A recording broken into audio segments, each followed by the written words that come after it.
हा Aryan. Sir the साठी आपण दी घेतो, मग टी याची द कस काय? वाह, नंबर 1 प्रश्न विचारलेला आहे आर्यननं आपल्याला. आता याच्या एकाच्या प्रश्नामुळं तुमच्या सगळ्याच थोडंफार क्लॅरिटी देण्याचा प्रयत्न करू आपण. कसं ते बघा. काय म्हणणं आहे आर्यनचं म्हणणं आहे की सर मराठीमधला ड असला तरी आपण त्यासाठी डी घेतो आणि मराठीतला द असला तरी त्यासाठी डी घेतो, असं आपण शिकलेलो आहेत. इंग्रजी वाचायला ज्यावेळी आपण शिकलो त्यावेळी असंच शिकलो, असंच म्हणणं आहे ना तुझं. तर मग THE उच्चार द कसा होतो? हा बघा, आता मी सांगतो. मी तुम्हाला तेच वारंवार सांगतोय की हे क ख ग घ चा चार्ट पाठ करून आपण जे इंग्रजी वाचायचं आपल्याला कॉन्फिडन्स आलेला आहे का, तर याच्यामुळेच आपली इंग्रजी बऱ्यापैकी काय झालेली, गंडलेली आहे. कसं ते बघू. बघा, मी पुन्हा सांगतोय तुम्हाला की मराठीमधल्या द साठी डी घ्यायचा. हे फक्त मराठी शब्द इंग्रजीमध्ये लिहिण्यासाठीच त्याचा वापर होतो.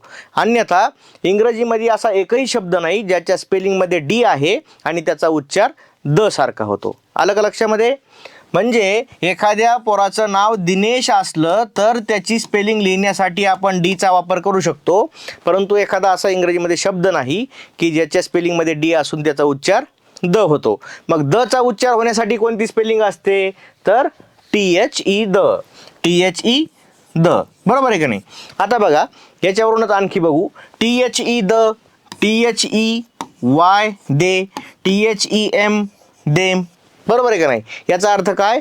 तर TH असलं की त्याच्यासोबत जर स्वर असेल तर त्याचा उच्चार आपण द सारखा करतो. बरोबर आहे का नाही?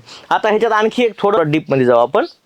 बघा, आता THE ला आपण द म्हणलो, THESE ला आपण दीज म्हणणार, THOAC ला आपण दोज म्हणणार. पण हे दोन शब्द जर लिहिले तर याच्यामध्ये बरेच लोक कन्फ्यूज असतात किंवा याचा चुकीचा उच्चार करतात. कसं? तर याला बरेच जण धिस आणि धस म्हणतात. याला काय म्हणतात? धिस आणि धस म्हणतात. तर जसं आपण THE द म्हणलो, किंवा THESE दीज म्हणलो, तसंच याचा सुद्धा उच्चार दिस आणि याचा उच्चार दस करायचा. धिस आणि धस म्हणायचं नाही. कळलं का आता?